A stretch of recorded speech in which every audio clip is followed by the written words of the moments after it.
Friends, welcome to astro classes Silvassa. मित्रों, बालाजी वेद वास्तु एवं ज्योतिष विद्यालय सिलवासा में आप सभी का हार्दिक स्वागत है। मित्रों, बृहद पाराशर होराशास्त्रम महर्षि पाराशर द्वारा रचित बृहद पाराशर होराशास्त्रम के अध्याय 20वें में हम पहुंच चुके हैं। ये राजयोग आदि फल अध्याय के नाम से विख्यात है। ठीक है, और इसका एक एक श्लोक बहुत ही इम्पोर्टेंट है। आप किसी की भी जन्म कुंडली अगर देख रहे हों तो आपको ये बिल्कुल पता होना चाहिए कि राजयोग बनता कैसे है। ठीक है, तो एक एक श्लोक इसका बड़ा ही इम्पोर्टेंट है और इसलिए हम आज इस एक एक श्लोक का करके राजयोग पार्ट 1 पार्ट 2 राजयोग अध्याय करके एक प्लेलिस्ट है हमारे यूट्यूब के चैनल पे, उस पे आप जा करके देखेंगे तो ये सारे वीडियोज आपको वहीं पे राजयोग के मिल जाएंगे। ठीक है, तो हम अपने प्रकरण की ओर बढ़ें। आज हम 5वें श्लोक का वर्णन करेंगे।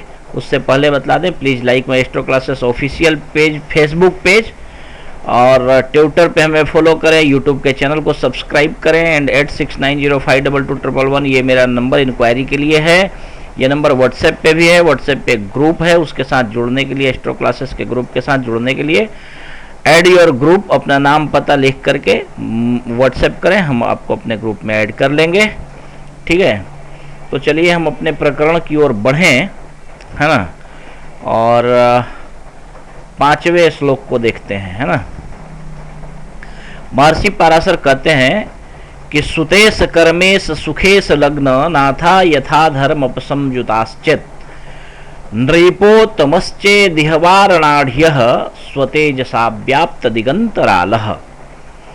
कहते हैं कि सुतेश मतलब 5वें घर का मालिक, ठीक है, कर्मेश मतलब 10वें घर का मालिक, सुखेश मतलब 4थे घर का मालिक, लग्न मतलब लग्न, है ना, नाथा, इन सब के मालिक। ठीक है, 5वें 10वें 4थे और पहले, यानी चारों जो केंद्र है उन चारों केंद्रों का मालिक यथा धर्म उपसंयुताश्चित, है ना, यदि 9वें घर के मालिक के साथ कहीं भी एक साथ बैठे हों, किसी भी घर में कहीं भी।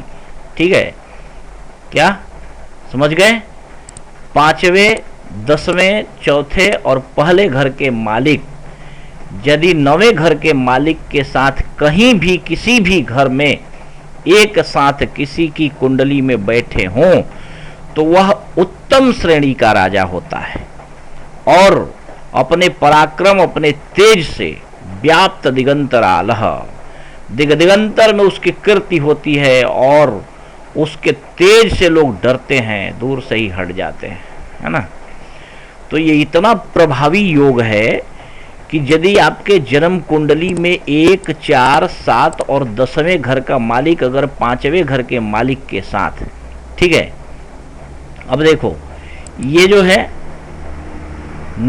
लग्न और 4थे घर का मालिक तो गुरु है, ठीक है, और 7वें और 10वें घर का मालिक बुध है। ठीक है, अब गुरु, बुध और सूर्य, ठीक है, 9वें घर का मालिक सूर्य। अगर इस कुंडली में बुध, गुरु और सूर्य ये तीनों एक साथ बैठे होते कहीं भी किसी भी घर में, तो ये निश्चित रूप से चक्रवर्ती सम्राट की कुंडली होती। ठीक है, परंतु ऐसा सब में नहीं होता। ठीक है, तो इस प्रकार से इस योग के विषय में तो आप बहुत ही विस्तृत रूप से समझ गए। अब इसमें कुछ समझने जैसा तो रह नहीं गया है। तो आपने हमारे वीडियो को देखा, इसके लिए धन्यवाद। अगर आपको अच्छा लगा हो तो आप हमारे यूट्यूब के चैनल को सब्सक्राइब अवश्य ही करें। Thanks for watching, bye and take care. Thanks.